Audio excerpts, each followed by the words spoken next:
Dans la première partie de ce cours de géologie de terrain, nous avons vu comment reconnaître et interpréter les différents plans géologiques.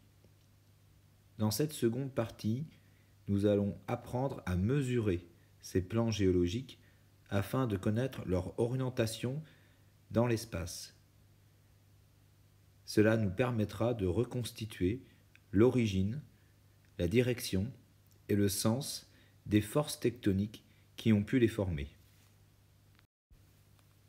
Pour mesurer l'orientation d'un plan géologique, nous avons besoin d'un certain nombre d'applications que vous devez préalablement installer sur votre smartphone.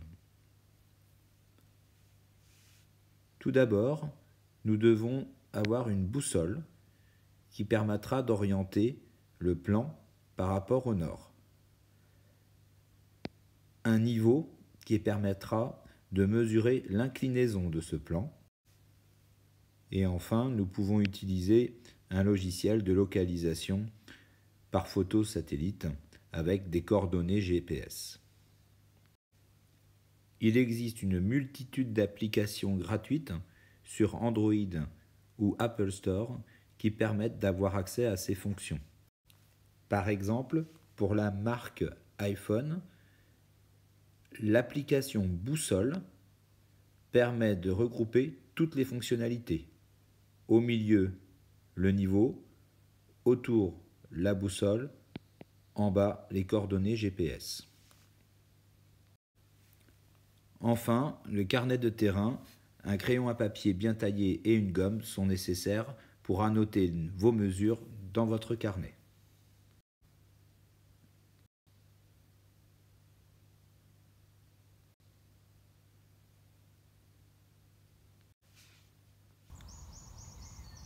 Sur cette vidéo, je vais vous expliquer comment mesurer la direction et le pendage d'un plan géologique incliné.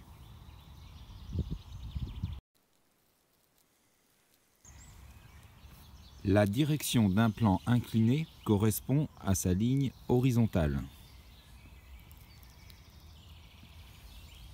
Le pendage d'un plan incliné correspond à la ligne de plus grande pente. Elle est perpendiculaire à la ligne horizontale.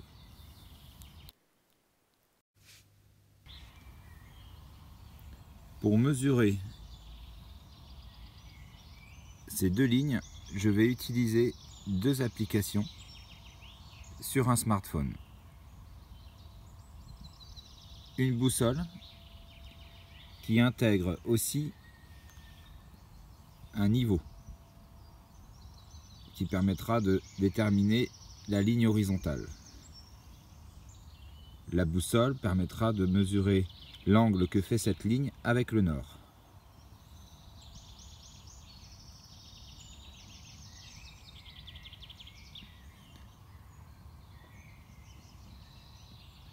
Avec une autre application, je vais avoir accès à l'inclinaison de ce plan,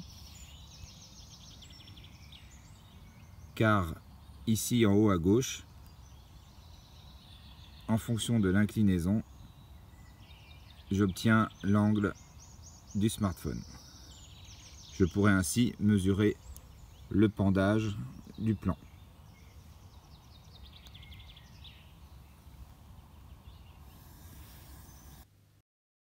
Tout d'abord, je vais déterminer la ligne horizontale du plan.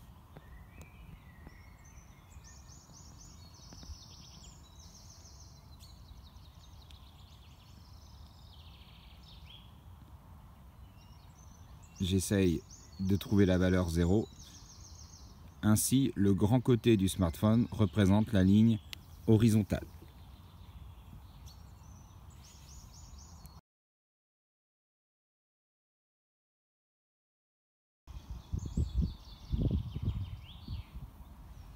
Avec la boussole placée sur cette ligne horizontale, je vais pouvoir mesurer l'angle que fait cette ligne avec le nord.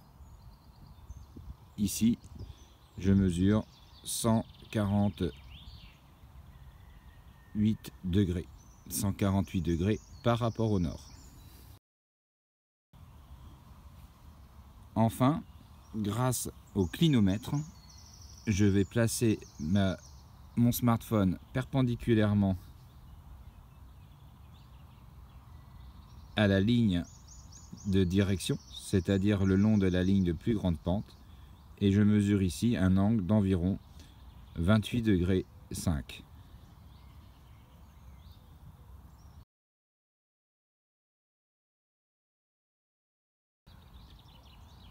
Sur la boussole, je vois que le nord est situé en bas à gauche.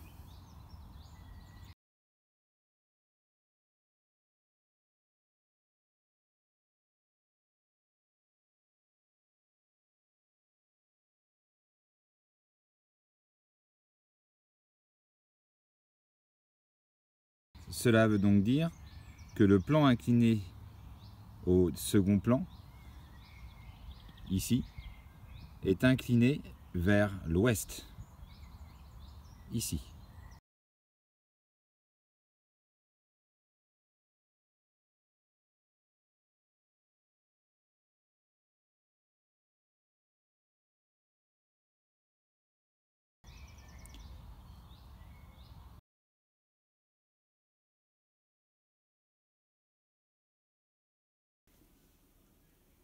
Les mesures de direction et de pendage du plan géologique doivent être systématiquement reportées sur un carnet de terrain. Sur le carnet de terrain, le nord est toujours en haut de la page.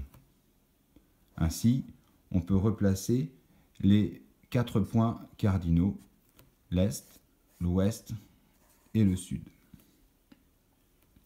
Pour représenter la direction, nous devons tracer un trait qui va montrer un angle comparable à celui mesuré sur le terrain par rapport au nord.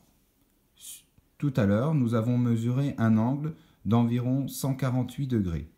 148 degrés, c'est donc un angle qui a environ cette valeur.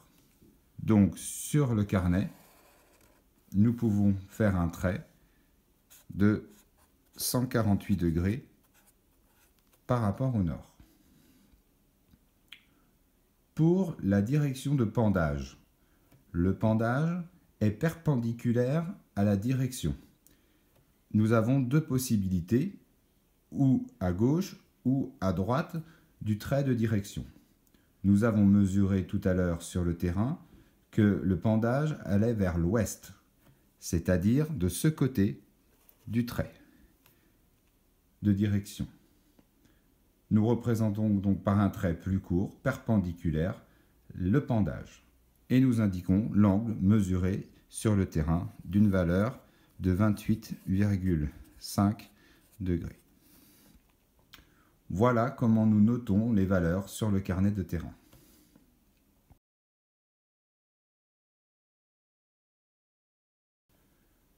Suivant la nature du plan géologique mesuré, nous utilisons différents symboles.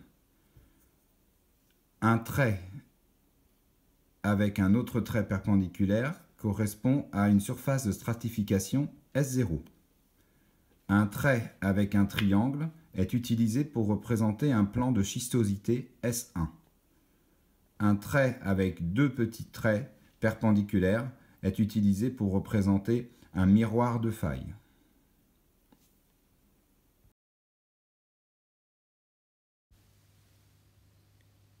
À l'issue de cette seconde leçon, nous avons vu comment caractériser un plan géologique. Nous devons mesurer deux lignes. La ligne horizontale, appelée direction du plan, et la ligne de pendage qui montre l'inclinaison de ce plan.